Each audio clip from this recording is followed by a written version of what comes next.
We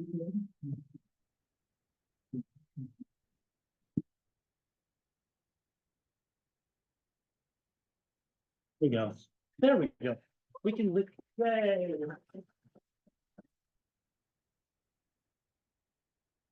So this talk is given by Chris Woodward. The title is "Disk Accounting for Tropical Lagrangians." Thanks a lot for the invitation. It's wonderful to be here. I'm from St. Louis, which is a few hundred miles down the river. I feel like I've swum up. So this is a continuation of a project with Sushmita Venugopalan, who's in Chennai. And what I'm hoping to get to is some descriptions of the tropical graphs that count disks bounding tropical Lagrangians in almost toric manifolds. We'll see how far I get.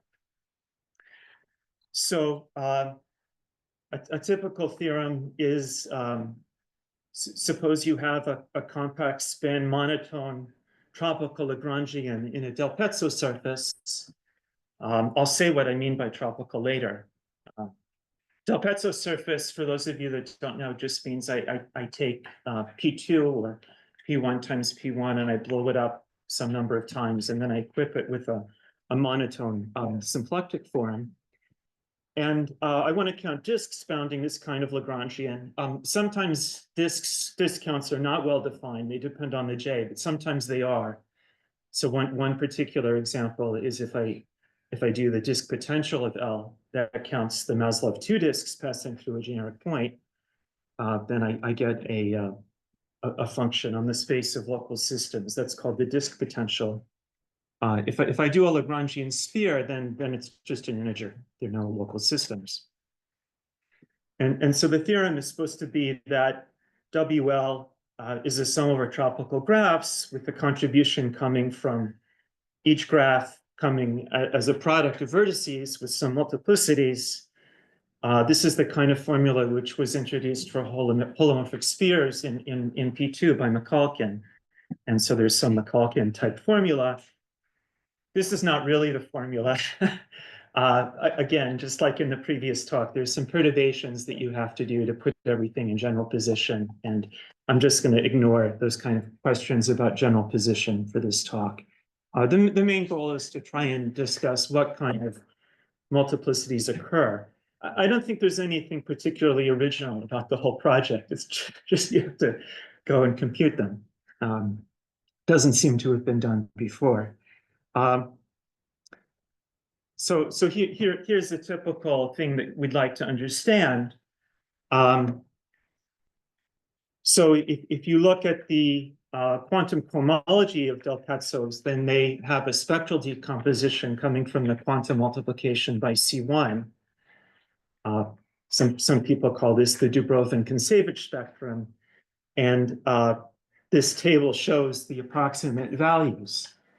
For example, for P2, it's more or less, roots of unity and so on. For S2 times S2, it's 4, 0, and minus 4. That just comes from the fact that for S2 itself, it's 2 and minus 2.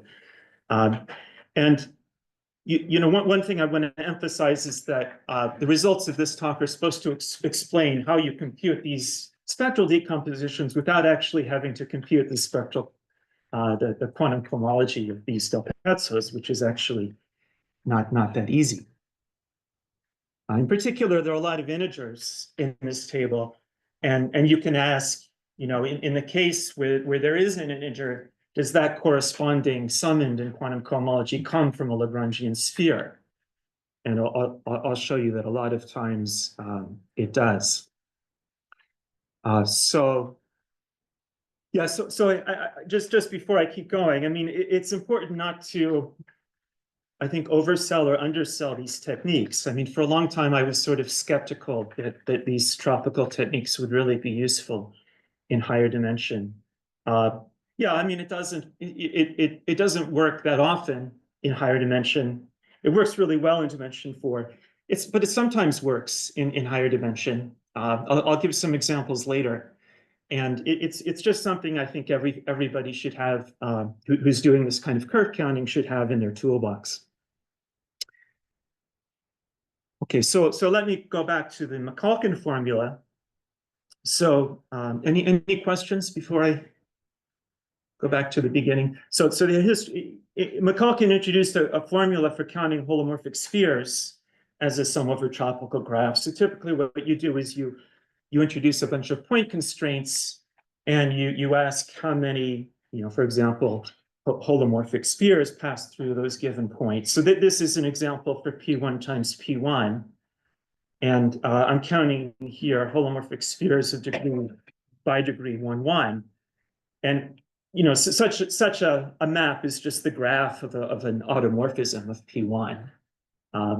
And well, I mean, everybody knows that you can specify an automorphism of P1 by specifying the values at 3 points. So those are the 3 pink points, and I'm looking at the tropical graphs through those 3 pink points. This rectangle is the moment polytope of P1 times P1.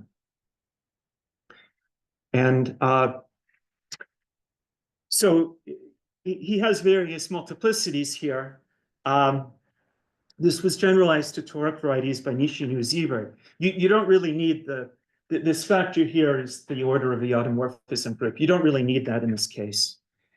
And so the M of E's are some numbers attached to the vertices. So in this case, there would be 2 trivalent vertices that would occur in the interior of the moment polytope, and there are 4 univalent vertices that are occurring at the boundary.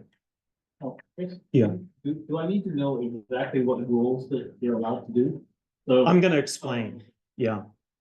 The whole talk is about, I mean, first in this Mikulkin's case, and then more generally, what are the rules describing which tropical graphs occur, and then what are the MVs that you need to put in to get the contribution. Okay, now the graphs, as I'm going to draw them for the most part, I'm going to draw them over the moment polytope, but that's really not where they live. They live really in the dual complex to a polyhedral decomposition. Now, if you're looking at a toric variety, you can just identify the dual of R2 with R2, and you can just draw it on top. But in general, it's a little bit more complicated. So the way you would get this dual complex is I take a polyhedral decomposition of the moment polytope, and then for each of those polytopes, I choose a dual polytope of complementary dimension, and then I glue those together. Okay, so from Mikulkin's case, you only need 2 multiplicities. So one is if the graph is balanced, so that means that the total tension at the vertex in the middle is 0. So in this case, the one of the directions is 1, 0, the other is 0, 1, and the other is -1, -1. So those all sum to 0. That's called the balancing condition. And then what you do is you pick any 2 of those vectors and you take the absolute value of the determinant, which in this case would just be 1. And then for the univalent vertices that end at the boundary, then the multiplicity is just 1. So it's really just the product of these determinants, which are the areas of the parallelograms for the directions.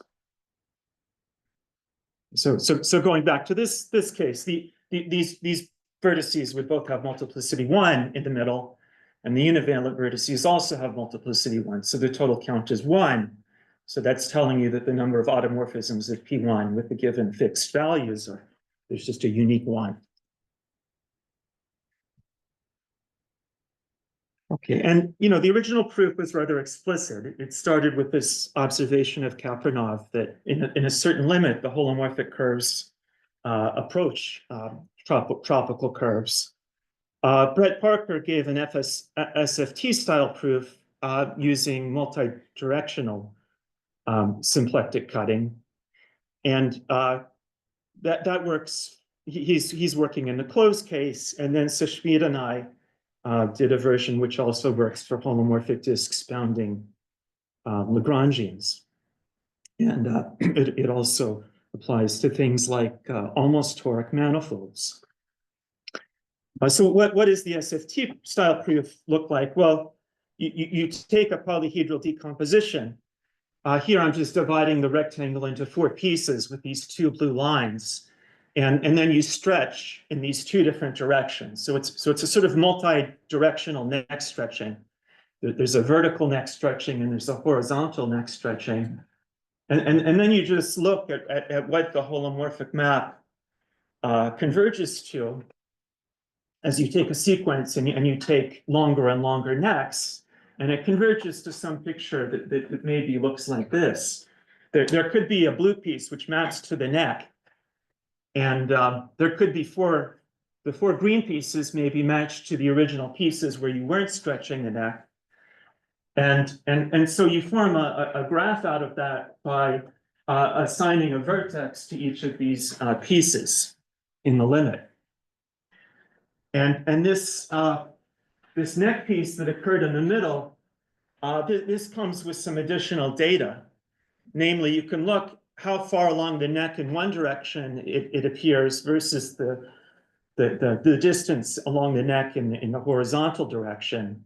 And if you mod that out by rescaling, that means this vertex actually comes with a map to the dual complex at some point in the middle of the square. Okay, so it looks something like that. But Chris, this is the Yeah. same as pretending you're shrinking the fibers. Right, yeah, it's conformally equivalent to shrinking fibers. When people don't do it that way. They usually. It's up to you. Question? No, okay. Yeah. Okay, so in the limit, we get a collection of holomorphic maps to these pieces, but they're not independent. They satisfy some matching conditions at the nodes which the necks become. So for example, each of the green pieces connects to one of the blue pieces, and at this point here, there's some ratio of derivatives. You know, the slope of the green segment as it comes into this P1 times P1. And if you look at the compactness argument, that slope has to match that slope. So it's not really a product of moduli space of tuples. It's a subset of the moduli space of the individual components, which satisfies some matching condition.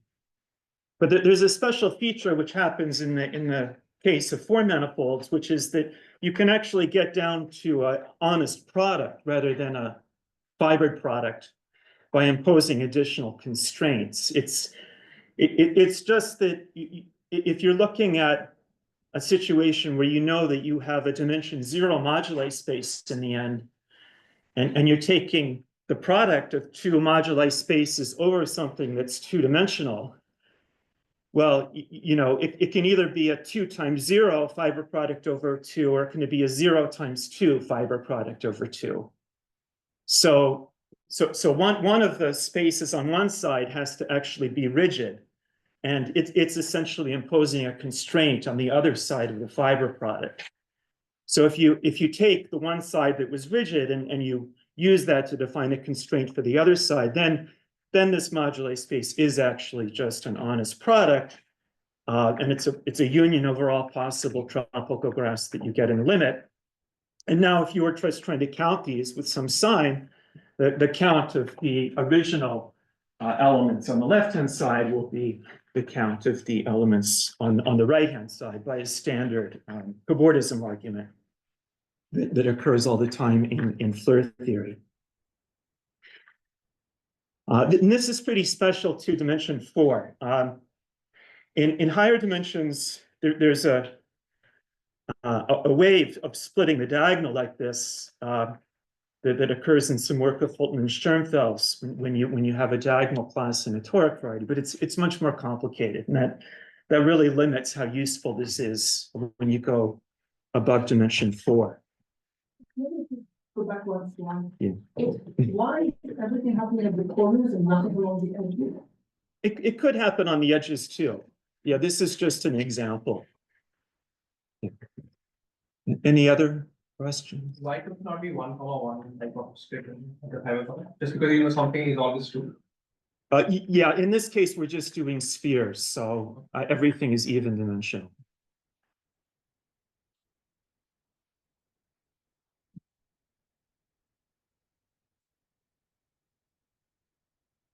Okay, so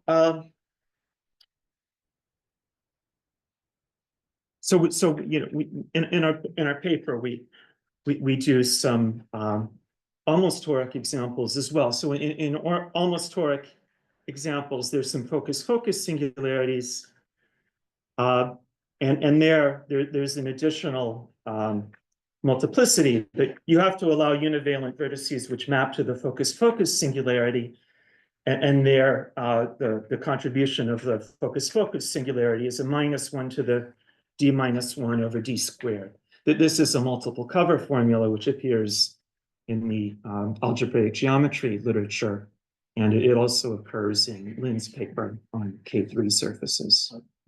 What's the focus singularity? So focus singularity means some of the fibers are not tori, but they're nodal tori.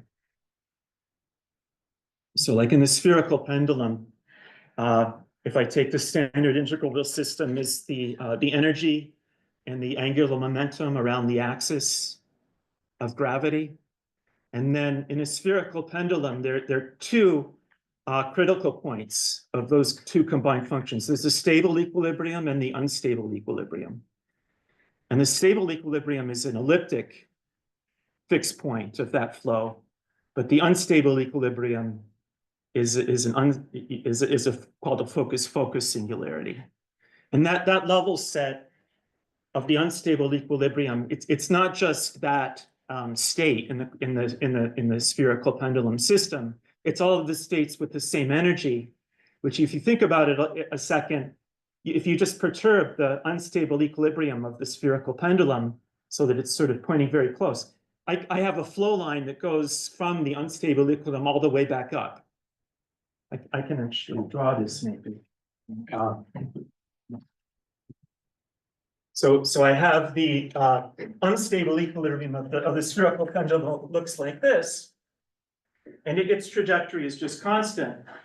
But I also have all these trajectories which go around like this, and this trajectory is at some angle theta from the one that points up. And if you think about that set of states, it's a nodal S1 because it's an S1 times R compactified by adding a single point, which is the one at the top. So that's the model for the focus singularity. Okay, so using this, you can compute, for example, calculate holomorphic spheres in Delpetzos. So Viana has given diagrams for all of the Delpetzos following Margaret's work. So here, the first one here is P2, and then P1 times P1. Then the next few are toric. And then you start to run into examples that are not toric. So this is P2 blown up at 4 points. This is P2 blown up at 5 points. And then 6, 7, and 8. And the purple crosses indicate the focus values where there's a nodal torus living over that point. And the dotted lines indicate some monodromy. So by the Liouville-Arnauld theorem, it's locally a trivial Lagrangian torus vibration, but if I go once around the focus value, then there's a shear that's a monodromy. And so that place where the monodromy is happening, I'm indicating with the purple dotted line. Okay, here's an example. So there's a famous formula of Cayley-Salmon from the 1800s, which says that there's 27 lines on a cubic surface. Cubic surface is just another way of saying P2 blown up at 6 points. So here's the almost toric diagram for the cubic surface. It has 9 focus values. And so the tropical graphs all sort of look like this. Like there's a line coming out of a univalent vertex at one of these focus values. There's another one at another corner, and then they sort of come out and combine, and then they hit the boundary. And so I'd rather draw them like this than like this, because I think it's hard to see, where they're starting and ending in this picture. You have to remember they do have a piecewise linear structure, but I'm just going to draw this in this sort of cartoon form over here. Why are there 27? Well, there are 3 choices of which focus value to pick here. There are 3 to pick here, and there are 3 sides that you can come out of. So 3 times 3 times 3 is 27. And you can do this pretty easily with the other Del Pezzos as well. So the question is, if I have a Del Pezzo and I take the Gromov-Witten invariant of the lowest degree. Yeah. But there's also there's also 3 on the left. It's okay. Well, this gives 9. Because if I choose 3 focus values here and 3 focus values on the top, there are 9 graphs which sort of look like this. But now I could also come out at the bottom left, or I could come out at the top left. Also saying the edge is determined by the corners. Yeah, Which edge you connect to. Okay. Yeah, which edge? Once you decide which focus values to leave from, then that determines where the graph goes. Can you explain how what angle you can come out from the focus? You have like full, you know what I'm saying?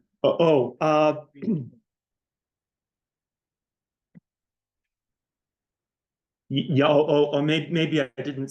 It was sort of implicit in this picture, but I didn't actually write it. So this blue line is coming out perpendicular to the purple line. And the purple line is The purple line is the shear direction, and the blue line is perpendicular to that.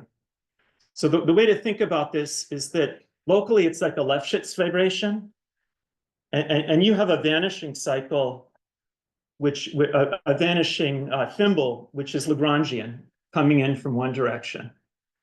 But I can also come in from, I can also do a hyperkähler rotation and get a holomorphic disk coming in to that nodal point in the torus.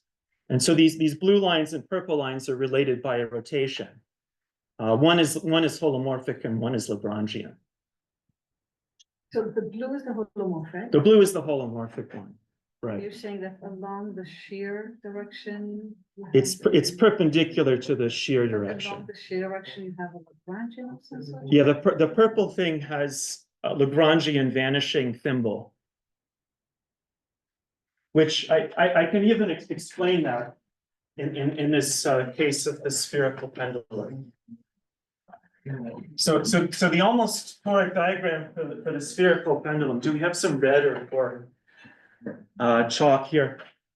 Yeah. So I said that there's one focus value here, and the purple line here would go down in between the unstable equilibrium and the stable equilibrium. So this is unstable, and this is the stable equilibrium. And this is just a picture of the phase space for the spherical pendulum is a T star S2, right?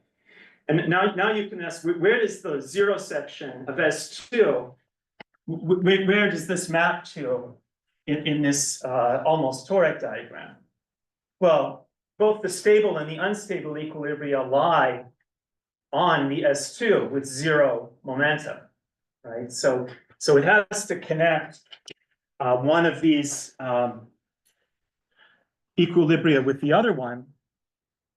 So I guess my Lagrangians were sort of in aqua. Well, I guess are eventually going to be in aqua. So this is the zero section here. It connects this equilibrium with the other one. And the holomorphic curves are in the other direction. So the holomorphic curve will come in like this and could go out there. Maybe I should do even one other. Primitive, this is three-dimensional. Big one. No, primitive, the green. The pre-image of the, well, but there's a Lagrangian living over it. It's not the whole inverse image of the segment. And what else is there? Well, as you said, it's a three-dimensional. It's gonna have zero energy. It's everything that's,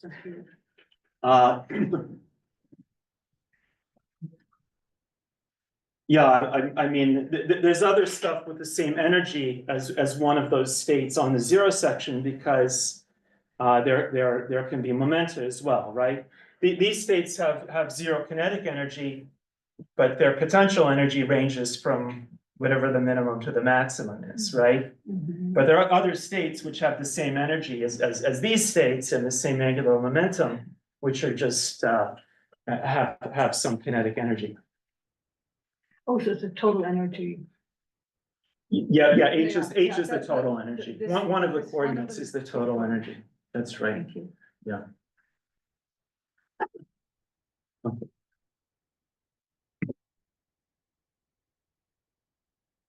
How am I doing for time? I mean, yeah, when did I end up starting? 5 to 5. Okay, 5 to 5, okay. Okay, so now we want to talk about computing potentials of Lagrangians. So we're going to look at this disk potential, which is as I said before, the number of Maslov index 2 holomorphic disks passing through a generic point. It's independent of choice of that point. An example would be if I do the potential of the equator on the 2-sphere. So a local system on the equator, pi1 is just z. So a local system determines a complex number associated to the generator. And I have two holomorphic disks here contributing to the potential. It's the top hemisphere and the bottom hemisphere. The holonomy of the local system around those two hemispheres is opposite. So if one contributes with a y, the other contributes with a 1 over y.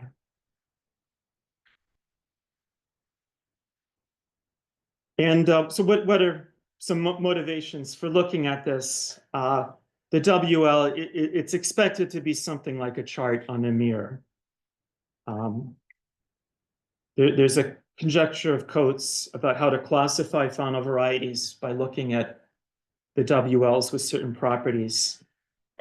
And there's the work of Viana, which shows you how to distinguish Hamiltonian isotopy classes of Lagrangians based on, this is not quite how we did it, but the number of terms in WL. Okay, so let's say I would take S2 times S2. So now the disks that contribute are just the disks coming from the two factors. So I have a y1 plus 1 over y1 from the first factor, and I have a y2 plus 1 over y2 from the second factor. And so if I look at the Newton polytope of this W, it has these 4 purple dots where I've just plotted the exponents of the corresponding monomial in the expansion. Did I do this right? Hold on. What did I do here?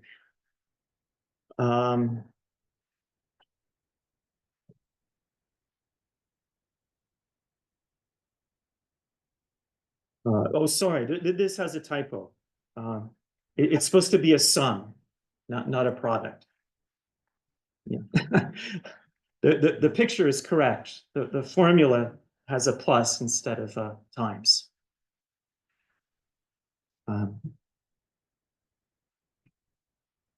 Okay, so if we now repeat the whole story, then it turns out that you get the same kind of formula, but now I can have some pieces where, you know, the disk can bounce this Lagrangian fiber, and the multiplicity of this thing is just one. And this just follows from the Blaschke classification. I'm assuming I take a sufficiently fine decomposition so that that's the only thing going on in that piece. And then it follows from the Cho-Oh classification of disks bounding fibers of the moment map in toric varieties. And so then you can compute the potentials of the monotone Del-Petzos in a fairly straightforward way.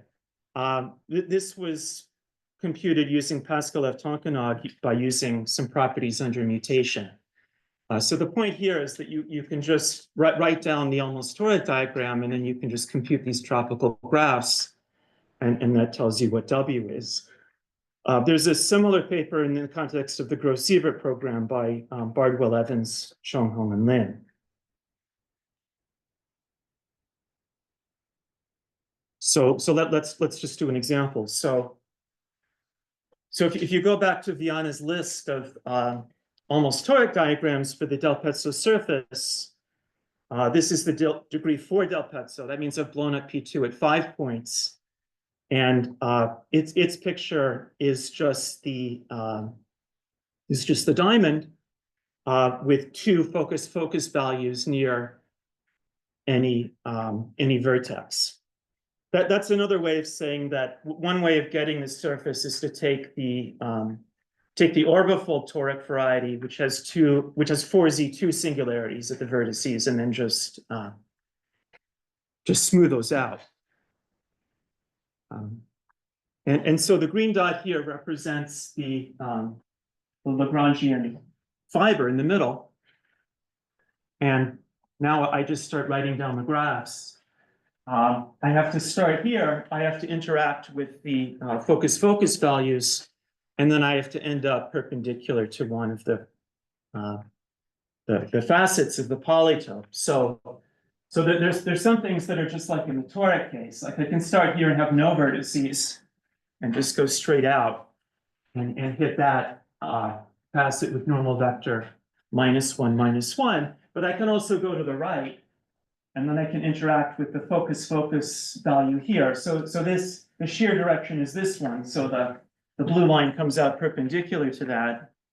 And so it combines with this one. This is a 1, 0, and this is a 0, -1. So the outgoing direction is a 1, -1, and that's perpendicular to the facet. So it just hits the wall there. But there were two choices here. I could either interact with this focus value or with this one. Okay, so then you just see that, did I get the number of terms right? So 4 + 8, yeah, is 12. So there are 12 tropical graphs contributing. The determinants here are just 1. So each contributes with multiplicity 1. And you can read off one of the eigenvalues in the spectral decomposition just from this, because it's sort of obvious by symmetry that the trivial local system has to be a critical value. So 12 has to occur in the spectral decomposition. But what about the other one? The other one was -4. Well, you can compute the critical values of the potential here. That's okay. And that's one way to see that this is the other critical value. But that requires at least a little bit of computation. So I want to talk about just how to see that the other critical value is -4, just really by inspection. Any questions? Okay, so what's a tropical Lagrangian? So a tropical Lagrangian means that you have a sequence of Lagrangians whose moment images approximate some piecewise linear complex in the moment polytope. Say if it's a toric variety, or if it's almost toric manifold, something like that. I'm only going to be talking about the case of Lagrangians whose image approximates some graph. You could do it in higher dimension as well. And an example is just something like the diagonal in S2 minus times S2. If I look at its image, then the value of the two moment maps is just equal, and so its image is actually not just approximates, but is actually the diagonal. Yeah.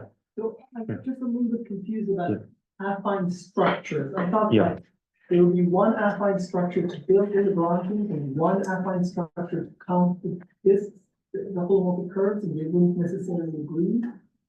Because Right, yeah. So that goes back to what I was saying. The tropical graphs really live for the holomorphic maps, really live in the dual complex. I'm just drawing them for convenience on top of the moment polytope for visualization's sake. But yeah, they live in dual complexes. That's right. Yeah, these tropical graphs really do live in the moment polytope in the case of toric varieties, or more generally the affine structure coming from the almost toric structure. Yeah, so that just the diagonal is an example. And another example is if I take the hexagon, I could have, this would locally look like the diagonal here coming out of that fixed point. This would look like the diagonal. This would look like the diagonal. And then there's a Lagrangian pair of pants in the middle. And one way of getting the model for the middle vertex is just to say, well, take the holomorphic pair of pants in C2 and do a hyperkähler rotation. And that's going to give you a Lagrangian pair of pants. And so McCalkin, for example, shows that you can glue these local models together so that under good conditions, you actually get a Lagrangian. And there's I don't think this is particularly original, but there's a generalization of this to the almost toric case. So if you have a graph which the univalent vertices could either be vertices of the polytope, then they have to come out in sort of a diagonal way. They could be at the focus values, in which case they should be these purple line directions, or that you could have the trivalent vertices with the balancing condition, and that this is realizable. He doesn't though say these are the only graphs that are realizable. So there's an undergraduate working with Hussein and me who pointed out to me that there are a lot more graphs that are realizable in the sense. So realizable means that you can approximate the picture by the image of a holomorphic. Exactly. Yeah, there's a more precise definition in McCalkin's paper of exactly what it means. But roughly speaking, it just means the graph is approximated by images of Lagrangian submanifolds. Oh, Lagrangian submanifolds. Right. Okay. And is this yours? This version for the almost. Oh, it's not written up anywhere. I mean, we wrote it up, but I would say probably everybody knows this. Well, yeah, there's a lot of things that probably everyone knows. And... I think Chris is just saying that because it's a local property, right? It's easier than the Hawkins thing where you have to take holomorphic curves and show that they. Yeah. So you're saying Hawking realized holomorphic curve, and you're realizing. No, he also has a realizability, and these other two people do too for Lagrangians. There's some things to write down, but it's not. I've talked to a number of people who knew that this theorem was true. Yeah. I'm not claiming credit for it. I'll put it that way. But you wrote it. We had to write it because it wasn't in the literature. Yeah. So here's a typical picture of a tropical Lagrangian and an almost toric manifold. You've applied a nodal trait to this vertex to create a focus-focus singularity, and now the Lagrangian can just end at that focus-focus singularity instead of going all the way to the vertex. So it has one more or less obtained by gluing together. There's a Lagrangian pair of pants here. There's the diagonal here, there's the diagonal here, and then here there's the vanishing thimble. So now the rule is that it's coming out tangentially from the cross instead of perpendicularly. Right, that's right. Yeah, for the Lagrangians, it's tangentially. Yeah, and that makes sense because the holomorphic ones are really in the dual, so one annihilates the other. Okay, and so if I look at Vienna's diagrams now, I can get these things that we started calling Manin systems. So on the homology level, what Manin recognized is that if I look at the perpendicular to the Kähler class in a Del Pezzo, then that subspace of H2 contains an ADE root system. And using this, you can see that these root systems are realized by tropical Lagrangian spheres in a pretty straightforward way. So let me maybe just go back to the root systems, because this sometimes appears incorrectly in the literature. So the first root system is A1. So that just has a single simple root, and it corresponds to the diagonal in S2 times S2. The next one that's not A1 is this blow up of P2 at 3 points. That's the hexagon. And that corresponds to the root system A1 plus A2. It's not a simple root system. It doesn't correspond to A3. And I'll get to why in a second. The next goes A4, D5, and then E6, E7, E8. So the Del Pezzo of degree 1 is the one that's in some sense is the most beautiful because it corresponds to the E8 root system. And so here, what are let me just go back to the pictures here. So maybe just look at the pictures here for a second and see if you can see the relevant root system. So a good one to start with is this one. This is the blow up of P2 at 5 points. It's supposed to correspond to the D5 root system. So now, if I just start drawing Lagrangians, well, what can I can only come out tangentially, right? But I could come out tangentially here, here, here. That gives me an A2 root system, but I could also do it vertically. I could also go 1, 2, 3. That gives me 3 more Lagrangians. But wait a second, they crossed in the middle, right? So if you now think about the intersection diagram for just the vertical and horizontal Lagrangians, that's the Dinkin diagram for D5. Okay, let's go back to the Manin configuration. So let's just do the blow up P2 at 3 points. So this is the toric variety whose polytope is the hexagon.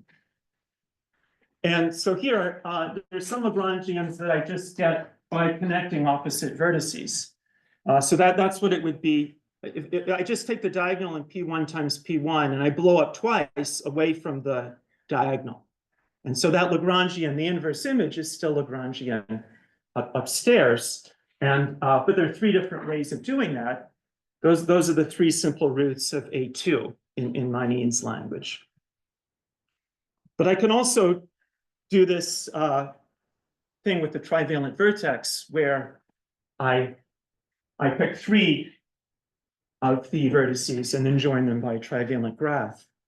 And that gives me a Lagrangian sphere whose homology class isn't in the span of the previous ones. And that's the simple root in the A1 system.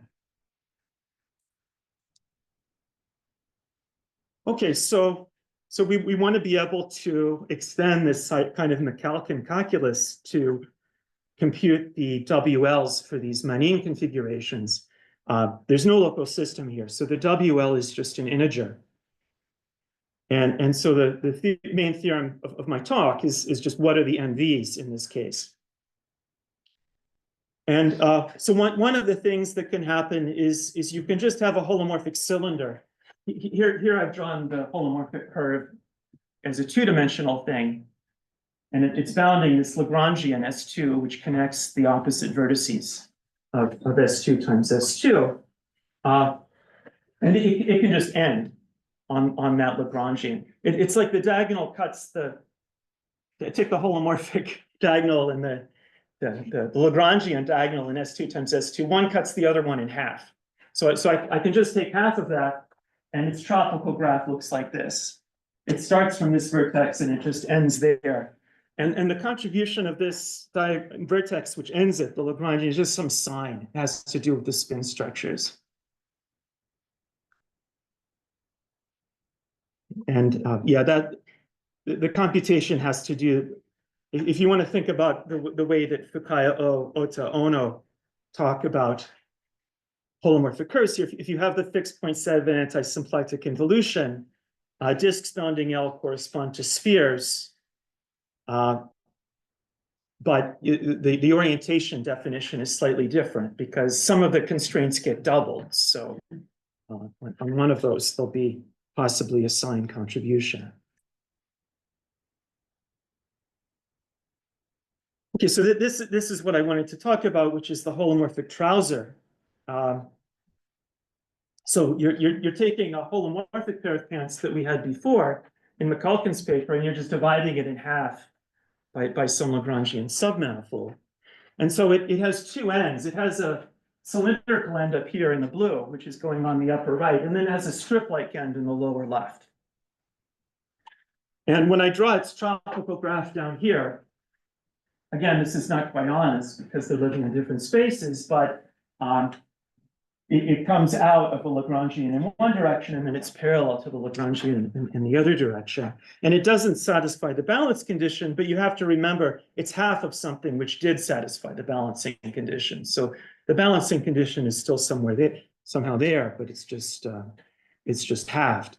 And this is the contribution. It's the same as in McCulkin's formula, but you have to be careful to pick one of the open direction and the closed direction. There's also a formula in terms of these two directions, but that formula would have a half in it. So you don't want to use that. So let me, yeah, so then there's some other multiplicities. It could also be that you have a univalent vertex ending on the holomorphic pair of pants. Sorry, on the Lagrangian pair of pants. So you have a disk which sort of comes in like this and then goes back out, giving you one strip-like end. So how do you prove these? Well, it's not hard to see that this kind of disk that I had here appears. This kind of disk here, it already sort of appears in Jeff Hicks' work. But you want to actually count them. And that's a little bit harder. But what you can do is you can use this result of Richard Hind and Johnny Evans. It's two separate papers. I made it hyphenated, but sorry. Which, you know, Hind talks about how the Hamiltonian isotopic class of the diagonal in S2 times S2 is unique. Evans says something similar about other Del Pezzos. So in particular, I know by the realizability theorem that both of these tropical graphs are realized by Lagrangians in the twice blowup of P2. But now it's easy to compute what their homology classes are, right? I just have to compute their intersection numbers with the boundary divisors of the toric variety. I know that those generate H2. So if they have the same intersection numbers, they have the same homology class. And you just check by looking at this that they do. And that means by Evans' result that they're actually Hamiltonian isotopic. And these sort of curve counts are invariant under Hamiltonian isotopy. So if I want to compute curves bounding this one, it's enough to count curves bounding this one. And this one I can do by, you know, whatever, the anti-symplectic involution techniques that I mentioned before. Okay, so here's an example. So, suppose you want to take this Lagrangian. This was one of the ones coming from the A1 system, part of the Manin system in the thrice blowup. I was claiming that this gives you a potential of -2. Well, I just divide this up. I do the next stretching so that each one of these pieces looks fairly simple. And then that gives me 9 pieces here. So the dual complex, this has 9 polytopes of dimension 2. The dual complex has 9 vertices. And then I just use my rules for computing what the contributions of the tropical curves are. And there are only 2. There's one that goes out to this facet, and there's one that goes out to that facet. And the sign rule with each one gives me a minus sign. So the potential is -2. The one with the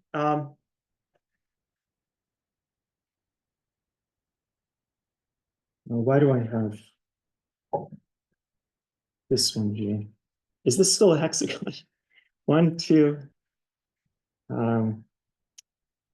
This, no, it's not. Okay, let me go to the next picture.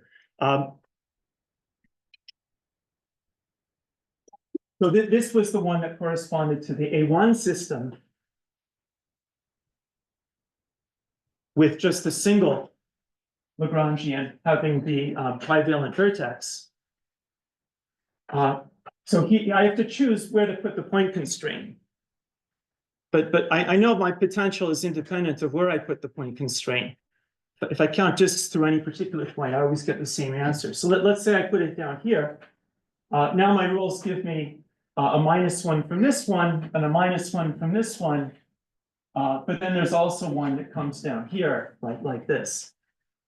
And that gives me the third -1. And again, yeah, these are cartoon pictures. So once you realize this, then six comes from the trivial local system on the central torus, then the -2 and -3 come from the 2 simple root systems in the cohomology, respectively. And these are the 3 spectral values for the decomposition. So I'll just end by talking a little bit about the Fukaya categories. So there's an open-closed map from the Hochschild homology of the Fukaya category to the quantum cohomology. We know that the potentials map to the generalized eigenvectors of quantum multiplication. So you can, the Manin summoned, I'll just call it Manin summoned if it's a generalized eigenspace, and WL is an integer, but it's not a maximal in absolute value. And then what you eventually get is you get that the Manin summons are generated, it should say split generated here by the corresponding Manin configurations of tropical Lagrangians that we drew.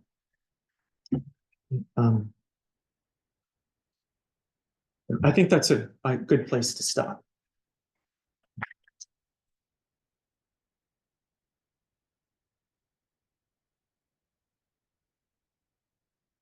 This is, non-degenerate critical point?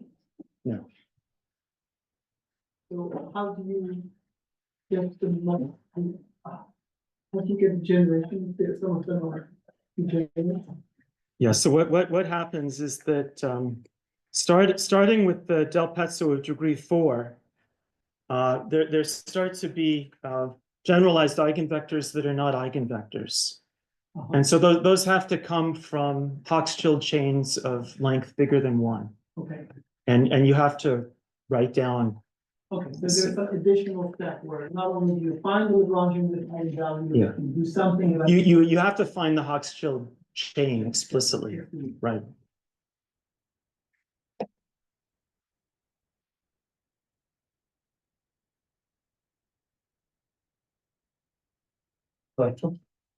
Is the tropical method also applies for high genus curves? Not just this? Well, in the closed case, this is what people like Abramovich, Gross-Siebert, and Brett Parker have been working on. Yeah, so there are quite a few results. Does it work? Yeah, I guess it works in a lot of cases. Let's put it that way. Nobody's done sort of higher genus with Lagrangian boundary condition. There aren't any papers about that.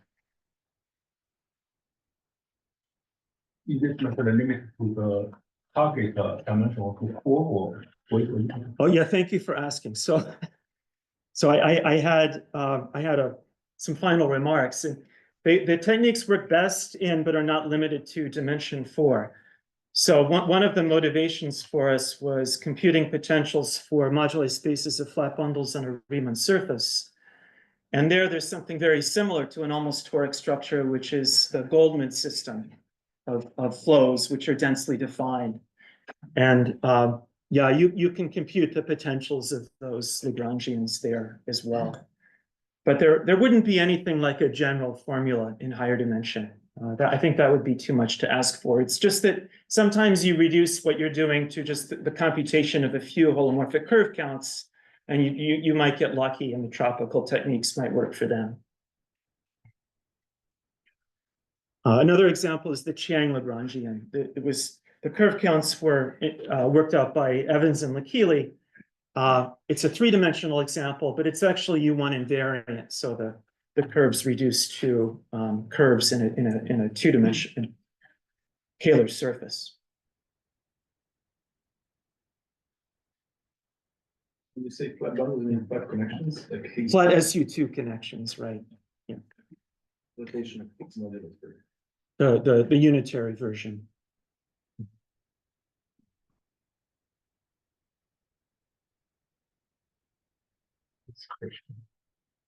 Yeah. For example, you were thinking about the two blown up at 3 points. Yeah. You had this picture, hexagon, and 3 green diagonals. Right. You said it was that those pictures corresponded to 3 simple roots of A2. Did you speak about this? Oh, sorry. Positive. Three positive roots. Yeah. 2 cross 8, 1. 2 cross 8, 1. No, I mean, just the. No, positive. Yeah, I should have, I meant to say positive. Thank you. Yeah, in fact, all the roots, because there's no canonical orientation on the Lagrangians. So you actually get 6 homology classes from this picture. How do you see it in the same situation? A simple root for A1. So the in the same manifold, the 3 blow up. Yeah, so then it's just it's this there are only, yeah, there's only one positive root or 2.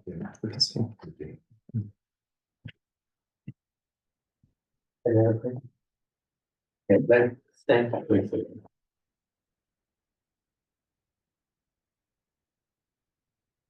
So the first talk tomorrow starts at 9 a.m. But before that, there will be breakfast in the lobby.